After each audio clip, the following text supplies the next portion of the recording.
Hello everyone. GD&Tயோட 14 சிம்பிள்ஸில் இன்றைக்கி நம்ம பார்க்க போகிற சிம்பிள் சர்க்குலாரிட்டி. சர்க்குலாரிட்டியோட சிம்பிள் என்ன எப்படி இருக்கும் அப்படின்னு பார்த்தீங்கன்னா, ஒரு சர்க்கிள் மட்டும் தான் இருக்கும் நம்மளோட ஃபீச்சர் கண்ட்ரோல் ஃப்ரேமில். ஸோ இந்த சிம்பிள் இப்படி இருந்துச்சு அப்படின்னா அது சர்க்குலாரிட்டி சிம்பிள். சர்க்குலாரிட்டினா என்ன அப்படின்றத பேசிக்காக தெரிஞ்சுக்கலாம் நம்ம. ஸோ சர்க்குலாரிட்டின்றது வந்து ஒன்றும் இல்லை, இப்போது இந்த ப்ரொஃபைல்.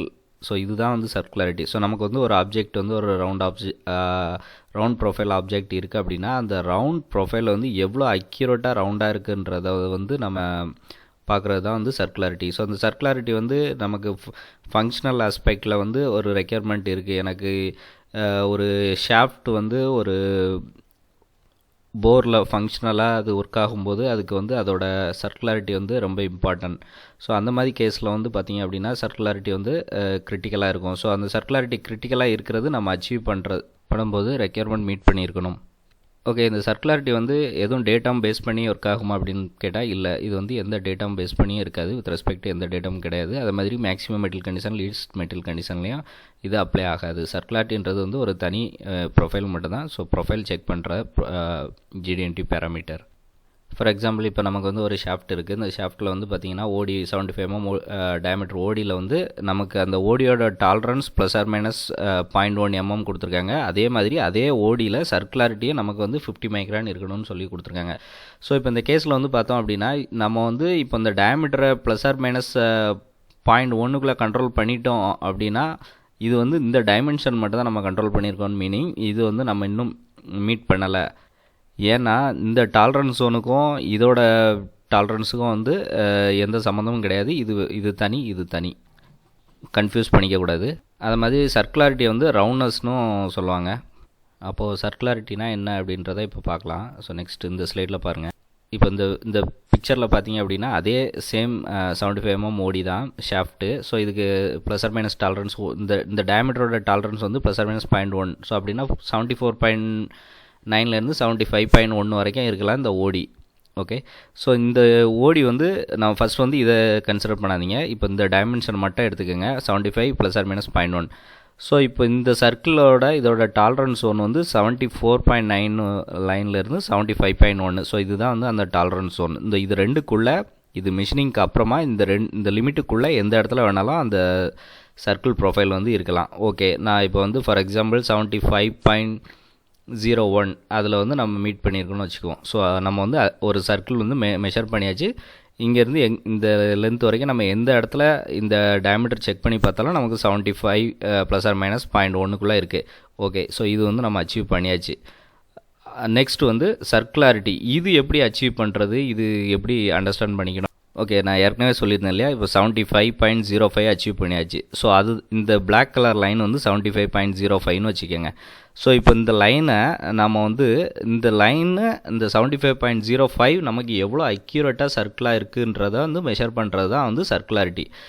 ஃபார் எக்ஸாம்பிள், இது வந்து பார்த்திங்க அப்படின்னா இது ஒரு இப்போ நான் இதை வந்து நான் ஸ்கேன் பண்ணி இதோட ப்ரொஃபைல் எடுக்கும்போது எனக்கு வந்து இந்த மாதிரி ப்ரொஃபைல் இருக்குதுன்னு வச்சுக்கோங்க.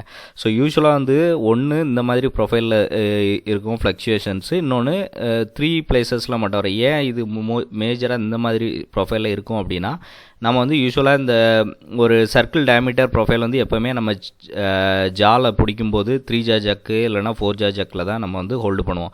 ஸோ அந்த மாதிரி ஹோல்டு பண்ணும்போது அதோட இம்ப்ரெஷன் வந்து நமக்கு இப்போ ஹாலோ மெட்டீரியலாக இருந்துச்சு அப்படின்னா அதோட இம்ப்ரெஷன் தான் வந்து நமக்கு அதோட சர்க்கிள் ப்ரொஃபைல் வந்து அஃபெக்ட் பண்ணும். ஸோ அதனால் வந்து இதோட ப்ரொஃபைல் இந்த மாதிரி இது 4 ஜா ஜக்கில் பிடிச்சதுன்னு வச்சிங்களேன். ஸோ அந்த நம்ம ஹோல்டு பண்ணியிருக்க ப்ரெஷர் கொடுத்துருக்க இடத்துல மட்டும் அதோட ப்ரொஃபைல் வந்து ரவுண்டாக இருக்காது.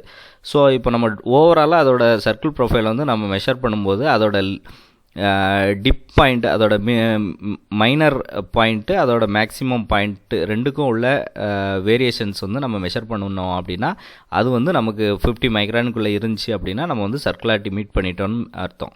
ஸோ இது வந்து இப்போ இந்த ஷாஃப்ட்டில் நான் எந்த இடத்துல நான் கிராஸ் செக்ஷன் பண்ணி அதை நான் அந்த இடத்துல நம்ம ஒரு எடுத்து நம்ம சர்க்கிள் செக் பண்ணோன்னாலும் இது வந்து வித்தின் 50 மைக்ரானுக்கு இருக்கணும். இந்த லென்த்தில் எந்த இடத்துல நம்ம செக் பண்ணாலும் இது நமக்கு மீட் பண்ணியிருக்கணும். ஸோ நான் இப்போ வந்து கிராஸ் செக்ஷன் இந்த இடத்துல எடுத்துருக்கேன். அதோட ப்ரொஃபைல் வந்து இது இப்படி இருக்குது. ஓகே, இப்போது சர்க்குலாரிட்டினா என்னென்னு உங்களுக்கு புரிஞ்சிருக்குன்னு நம்புகிறேன். ஸோ இப்போ இந்த சர்க்குலாரிட்டி வந்து எப்படி செக் பண்ணுறது அப்படின்னு உங்களுக்கு பார்த்தீங்க அப்படின்னா உங்களுக்கு இன்னும் ஈஸியாக இருக்கும் அண்டர்ஸ்டாண்ட் பண்ணிக்கிறதுக்கு. ஸோ இப்போ வந்து சர்க்குலாரிட்டி எப்படி மெஷர் பண்ணுறதுன்னா, சர்க்குலாரிட்டி மெஷர் பண்ணுறதுக்குனே ஒரு தனி மிஷின் இருக்குது, சர்க்குலாரிட்டி மெஷர்மெண்ட் மிஷின் சொல்லிட்டு.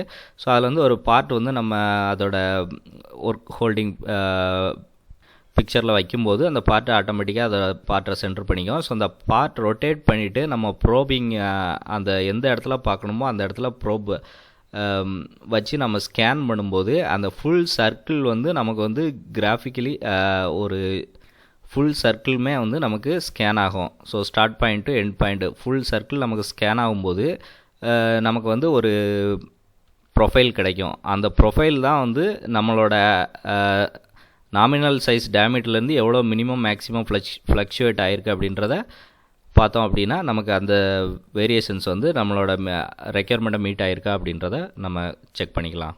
ஓகே, ஸோ இதுதான் வந்து அந்த மிஷினில் நம்ம செக் பண்ணோன்னா அதோட அவுட்புட் வந்து நமக்கு இப்படி தான் இருக்கும். ஃபார் எக்ஸாம்பிள் இப்போ வந்து நம்ம ஸ்கேன் பண்ணியிருக்கிறதோட இந்த பிளாக் கலர் தான் வந்து அதை ஸ்கேன் பண்ணதுக்கப்புறம் நமக்கு கிடைச்ச ஒரு கண்டினியூஸ் லைன். ஸோ அந்த லைன் வந்து நமக்கு இப்படி இருக்குது.